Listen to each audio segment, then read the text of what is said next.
আসসালামু আলাইকুম। সবাই কেমন আছেন? আশা করি সবাই ভালো আছেন। আজ আপনাদের জন্য নিয়ে এসেছি গল্পের ৪ নম্বর পর্ব। আশা করি গল্পটি আপনাদের ভালো লাগবে। তাহলে চলুন শুরু করা যাক।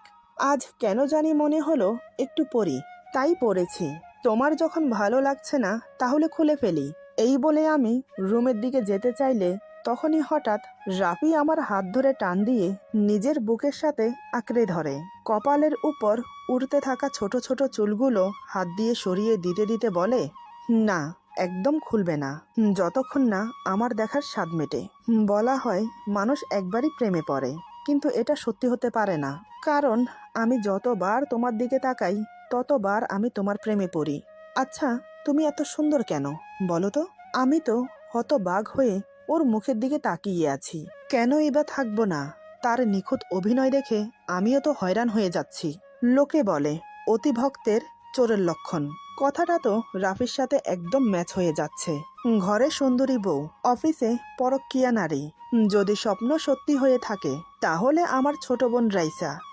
তিনটে নারীর সঙ্গ পাওয়া পুরুষের আর কি চাই? আচ্ছা, ওর কি একটুও লজ্জা করে না আমার মতো এত সরল সোজা একটা মেয়েকে ঠকাতে? ওর প্রতি ভালোবাসার কোনো কমতি রাখিনি আমি। তাহলে কেন ও আমার সাথে এমন করলো?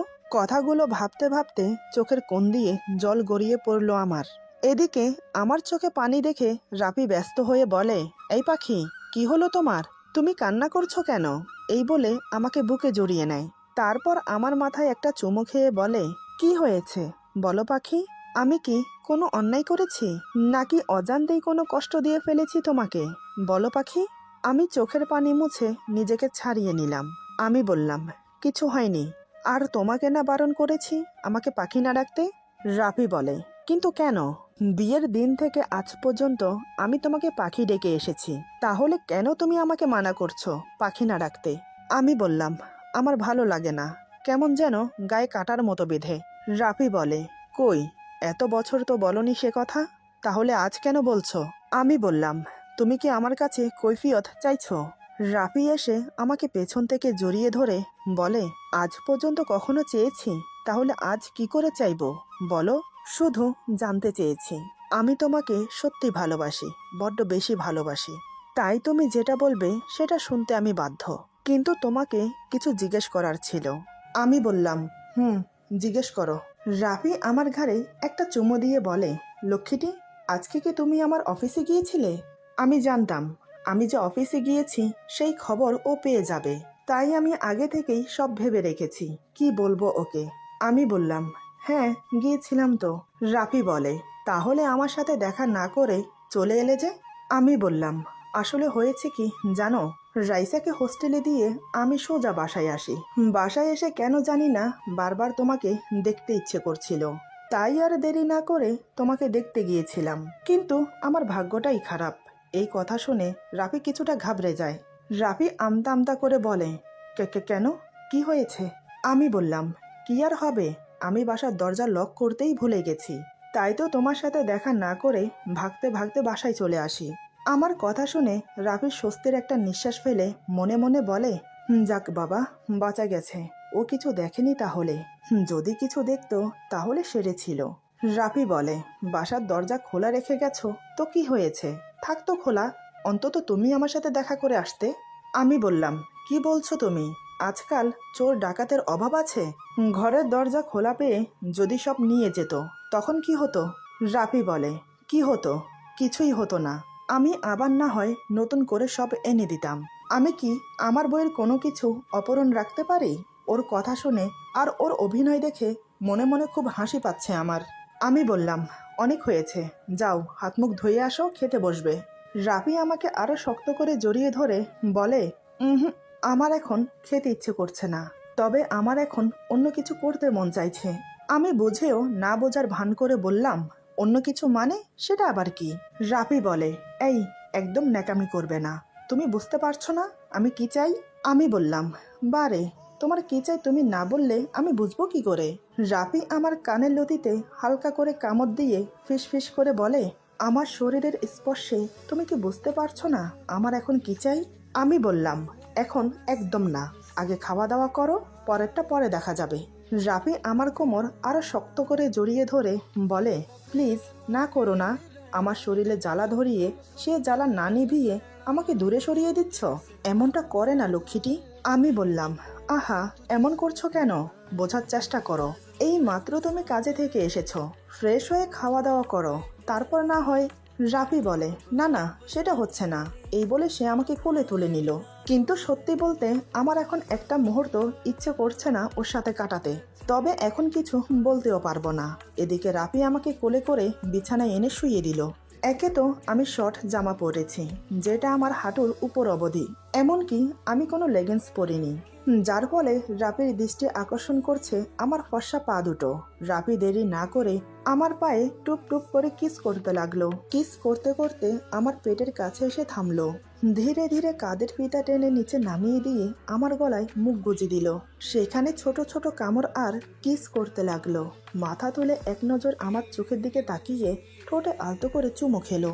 তারপর বুকে মুখ গুজে দিয়ে ধীরে ধীরে নিজেও বিবস্ত্র হতে লাগলো।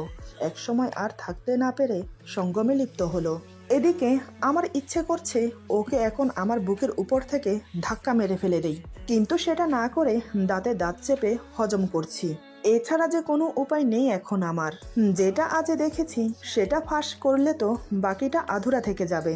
আমি যে সবটা হাতে নাতে প্রমাণ করতে চাই। প্রায় ঘন্টাখানেক পর রাফি নিতিয়ে পড়ল। ক্লান্ত হয়ে আমার বুকে মাথা রেখে শুয়ে পড়ল। আমি ওর চুলে বিলি কাটছি। তারও বেশ কিছুক্ষণ পর দুজন ফ্রেশ হয়ে খেতে বসলাম। খাওয়া দাওয়া শেষ করে ঘুমোতে চলে এলাম। কিন্তু আজ রাফি অন্যরকম বিহেভ করছে। একটি মুহূর্তের জন্য আমাকে ওর কাজ ছাড়া করছে না। যেন ওর মনে হচ্ছে চোখের আড়াল হলেই আমি হারিয়ে যাব। আমি আর থাকতে না পেরে বললাম, এই, কি হয়েছে তোমার? বলো তো, আজ এমন করছো কেন? রান্নাঘরে গেলেও পিছে পিছে যাচ্ছ, বেলকনিতে গেলেও পিছে পিছে যাচ্ছ, এমনকি ওয়াশরুমে গিয়েছি সেখানেও পিছে পিছে ওয়াশরুমে গেলে। ব্যাপার কি তোমার? রাফি আমাকে বুকের সাথে শক্ত করে জড়িয়ে ধরে বলে, ভালোবাসি তোমাকে। আমি বললাম, তো? রাফি বলে, হারাতে চাই না তোমাকে, আমার ভয় হয়, খুব ভয় হয় তোমাকে নিয়ে। আমি বললাম, আমি এখনো মরিনি, বেঁচে আছি। তুমি শুধু শুধু। কথাটা শেষ হলো না, তার আগেই হঠাৎ রাফি আমাকে এক ঝটকায় নিজে থেকে ছাড়িয়ে আমার চোখে চোখ রাখলো। এই 5 বছরে এই প্রথম আমি ওর মুখে রাগ দেখলাম। ও রেগে গেলে যে ওর চোখ লাল হয়ে যায় আমি জানতাম না। সত্যি বলতে এবার আমার ভয় লাগছে। রাফি দাঁতে দাঁত চেপে রাগে গজগজ করতে করতে বলে, কি বললে তুমি? সাহস থাকে তো আরেকবার মুখ দিয়ে উচ্চারণ করো। কি হলো, করো। জিভ টেনে ছিঁড়ে ফেলবো তোমার আমি। আর কখনো যদি মুখ দিয়ে মরার কথা বের করেছ। ওর অগ্নিমুক্তি রূপ দেখে ভয়ে আমার চোখ দিয়ে পানি বেরিয়ে এলো। এদিকে আমাকে আবার কান্না করতে দেখে রাফি আমাকে বুকের সাথে জড়িয়ে নিয়ে বলে, সরি সরি, আবার কাঁদিয়ে দিলাম তোমাকে। কি করব আমি? তোমাকে ছাড়া যে আমার চলবে না, আমার যে তোমাকেই চাই। আমি মনে মনে ভাবছি, সত্যিই কি তুমি আমাকে চাও? আর কত, আর কত মিথ্যে বলবে তুমি? আর কত মিথ্যে সান্ত্বনা আমাকে দেবে? সেই রাতে রাফি আমাকে ওর বুকের উপর রেখে ঘুম পাড়ালো। সারা রাত আমি রাফির বুকের উপর ঘুমিয়েছি। ভালোবাসা, অদ্ভুত নাম ভালোবাসার। ভালোবাসলেও ফেসেছ, না বাসলেও ফেসেছ। যাই হোক, সকালে ঘুম থেকে উঠে দেখি রাফি আমাকে 2 হাতে আঁকড়ে ধরে রেখেছে। এক নজর ওর মুখের দিকে তাকিয়ে উঠতে চাইলাম, কিন্তু পারলাম না। আবার ওর বুকে মাথা রেখে শুয়ে পড়লাম।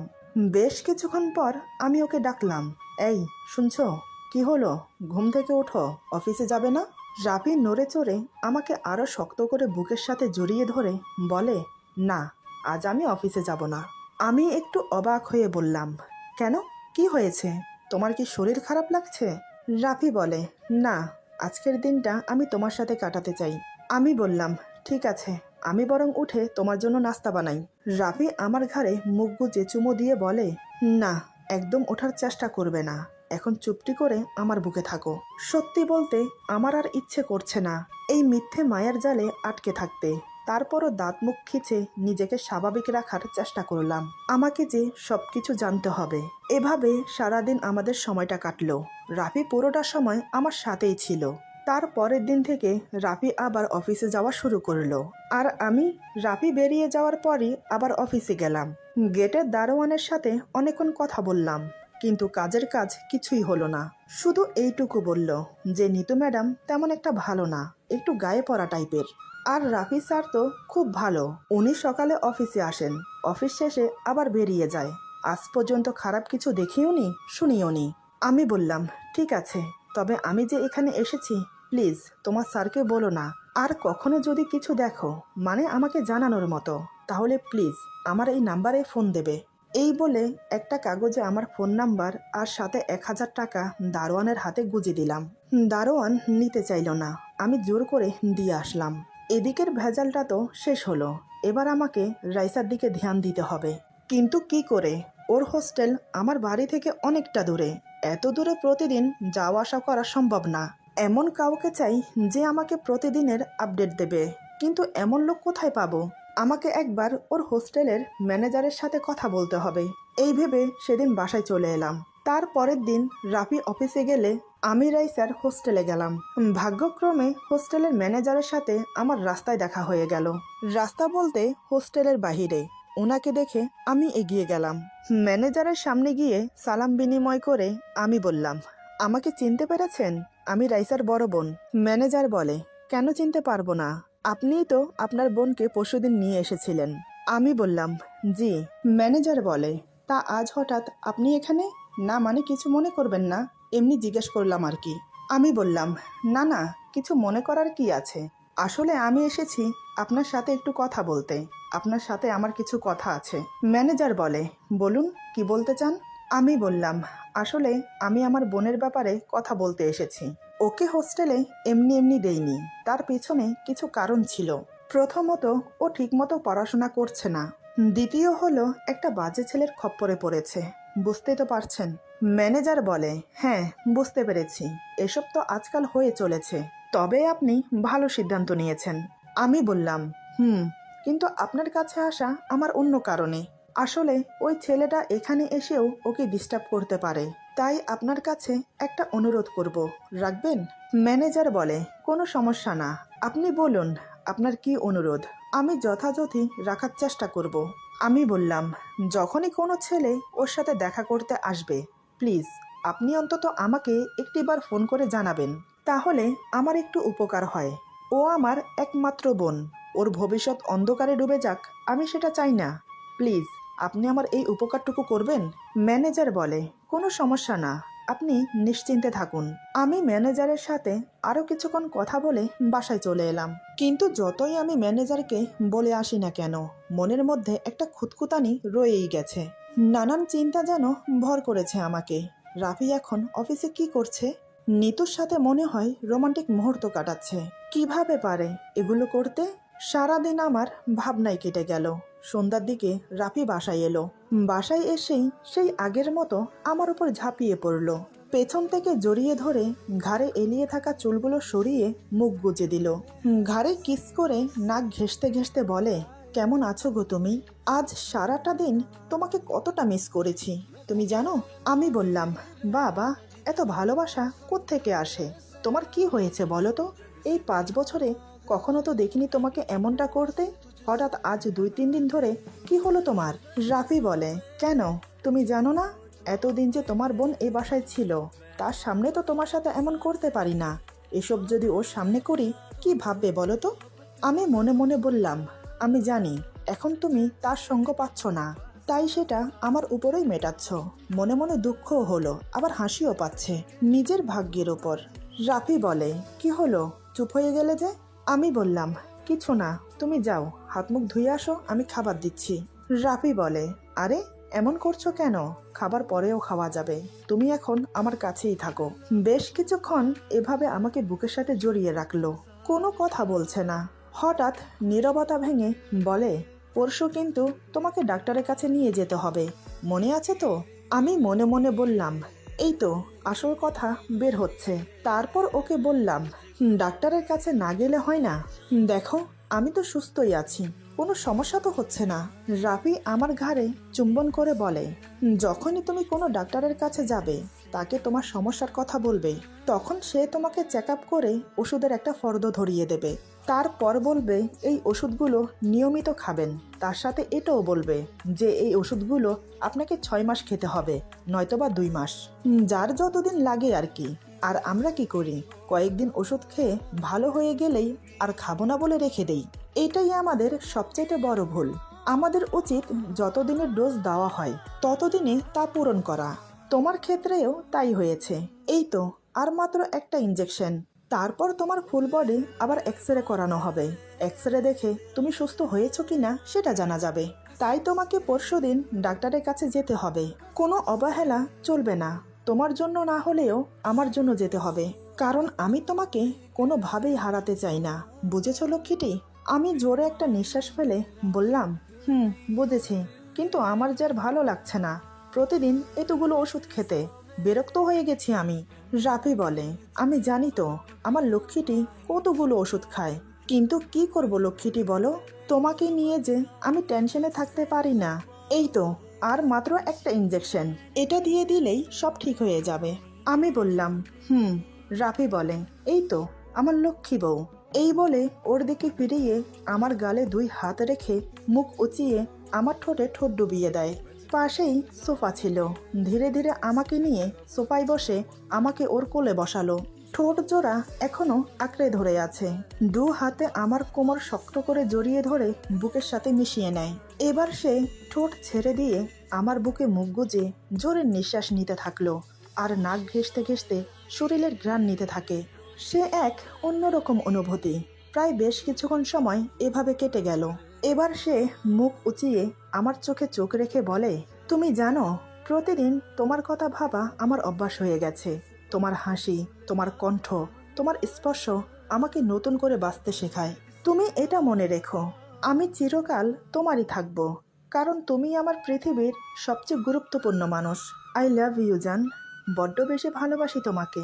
এতটাই ভালোবাসি যে কখনো হয়তো ভাষায় প্রকাশ করতে পারবো না। এই বলে সে আমার বুকে আবার মুখ ডোবায়। ওর এই ভালোবাসাপূর্ণ কথা শুনে আমার গা যেন রিরি করে উঠছে, কিন্তু কিছু করার নেই। তাই মুখে একটা মলিন হাসি ফুটিয়ে বললাম, আমিও। এখন ছাড়ো তো, তোমার নিশ্চয় খিদে পেয়েছে। তুমি ফ্রেশ হয়ে আসো, আমি বরং তোমার জন্য খাবার বাড়ি। রাফি বলে, এই বলে সে আমাকে ছেড়ে সোজা রুমে চলে গেল। আমি চোখ ছোট ছোট করে ওর চলে যাওয়া দেখলাম। এইভাবে দিন 2 কেটে গেল। আজ আমার হসপিটালে যাওয়ার কথা, তাই রাফি আজ অফিসে যায়নি। সকালে ঘুম থেকে উঠে ফ্রেশ হয়ে নাস্তা করে বেরোতে বেরোতে 11টা বেজে গেল। আমার কিন্তু কোনোভাবেই যেতে ইচ্ছে করছিল না, কিন্তু আমি নাও করতে পারছি না, কারণ যদি অন্য কিছু সন্দেহ করে বা বুঝে যায় যে আমি ওকে সন্দেহ করছি। তাই হসপিটালে যাওয়ার পর প্রথমে আমাকে ইঞ্জেকশন দেওয়া হলো। এরপর আমার চেক আপ আর এক্সরে হলো। এগুলো করতে করতে প্রায় দুপুর 1টা বেজে গেছে। রাফি করিডোরের পাতা চেয়ারে আমাকে বসিয়ে রেখে ডাক্তারের সাথে কথা বলতে চেম্বারে গেল। প্রায় আধা ঘন্টা ধরে কথা বলে বেরিয়ে এলো। এরপর আমাকে নিয়ে গাড়িতে বসে বলে, এবার বলো কি খাবে? আমি বললাম, তার আগে বলো ডাক্তারের সাথে কি এত কথা বললে? হঠাৎ এমন প্রশ্নয় রাফি ভেবাচাকা খেয়ে যায়। কিছুক্ষণ সময় নিয়ে নিজেকে স্বাভাবিক করে বলে, তোমাকে নিয়ে কথা হচ্ছিল, এবারের রিপোর্ট কেমন আসবে তা নিয়ে।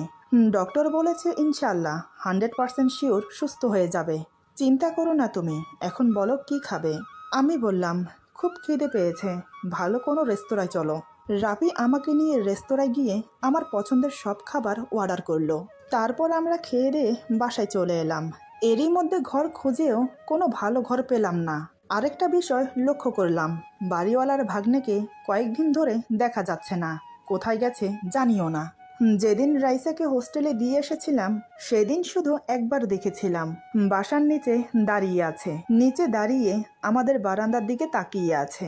আমার চোখাচোখি হতেই তাচ্ছিলের একটা হাসি দিয়ে বেরিয়ে গেল। তারপর থেকে আর দেখিনি। এদিকে ডাক্তার দেখিয়ে আসার পর থেকে রাফি অনেকটা বিজি হয়ে যায় অফিসের কাজ নিয়ে। উপর থেকে অনেক কাজের চাপ এসেছে। এখন মাঝে মাঝে অফিসের কাজ বাসাতেও করে। কাজের চাপে পড়ে ডাক্তারের কাছ থেকে রিপোর্ট আনতেও ভুলে গেছে। এভাবে প্রায় সপ্তাহ 2 কেটে গেল। রাফি এখন কিছুটা ফ্রি হয়েছে। হঠাৎ একদিন রাইসার হোস্টেলের ম্যানেজারের ফোন আসে। তিনি আমাকে জানান, কয়েকদিন ধরে একটা ছেলে নাকি রাইসার সাথে দেখা করতে প্রায় যাচ্ছে। ছেলেটার মুখ ভালো করে দেখা যাচ্ছে না, কারণ ছেলেটি যতবার রাইসার সাথে দেখা করতে আসে ততবার মাথায় ক্যাপ আর মুখে রুমাল বেঁধে রাখে। এটা শুনে যেন আমার পেটে ব্যথা শুরু হয়ে গেল, কান দিয়ে যেন আগুনের দমকা হাওয়া বেরোচ্ছে, হাত পা জ্বালা করছে। তাহলে কি রাফি অফিসের কাজের বাহানা দিয়ে রাইসার সাথে দেখা করতে যায়? আমি ম্যানেজারকে বলেছি যদি আবার আসে কোনোভাবে ঘুরিয়ে ঘুরিয়ে রেখে আমাকে ফোন দেবেন। যতক্ষণ পর্যন্ত আমি না আসি ততক্ষণ পর্যন্ত আপনি রাইসাকে দেখা করতে দেবেন না। তিনি বললেন ঠিক আছে। তার দিন দুয়েক পর হঠাৎ সকাল 9টা-10টার দিকে ম্যানেজারের ফোন আসে। ফোন রিসিভ করতেই ম্যানেজার বলে, ম্যাডাম আজকেও সেই ছেলেটা এসেছে, কিন্তু তার চেয়ে অদ্ভুত বিষয় কি জানেন? আজ অন্য আরেকটা লোকও এসেছে। দুইজনেই এসেছে আপনার বোনের সাথে দেখা করতে। আমি ব্যস্ত হয়ে বললাম, কি বলছেন এসব? দুইজন এসেছে মানে? ম্যানেজার বলে, তাদের দেখে তো মনে হচ্ছে তারা একে অপরকে চেনে। যেভাবে দুজন হাতে হাত মিলিয়ে হ্যান্ডশেক করলো একে অপরের সাথে, তাতে করে বোঝা যাচ্ছে এরা দুজন দুজনকে চেনে। আমি বললাম, আমি এখনই আসছি, আমি এসে ফোন করলে আপনি রাইসাকে বের হতে দেবেন। এই বলে আমি আর দেরি না করে বেরিয়ে পড়লাম হোস্টেলের উদ্দেশ্যে। আমি তো পুরো ভাবনায় ডুবে আছি। দুইজন দেখা করতে গিয়েছে, কিন্তু কে হতে পারে? আমি শিওর একজন রাফি, তাহলে অন্যজনকে? ধাঁধার মধ্যে আছি আমি, গোলক ধাঁধা। চিন্তা করতে করতে একসময় পৌঁছে গেলাম হোস্টেলের কাছে। ট্যাক্সি থেকে নেমে ট্যাক্সির ভাড়া মিটিয়ে আমি ম্যানেজারকে ফোন করে বললাম তিনি যেন এখন রাইসাকে বের হতে দেয়। প্রায় 10 মিনিট পর রাইসা বেরিয়ে এলো।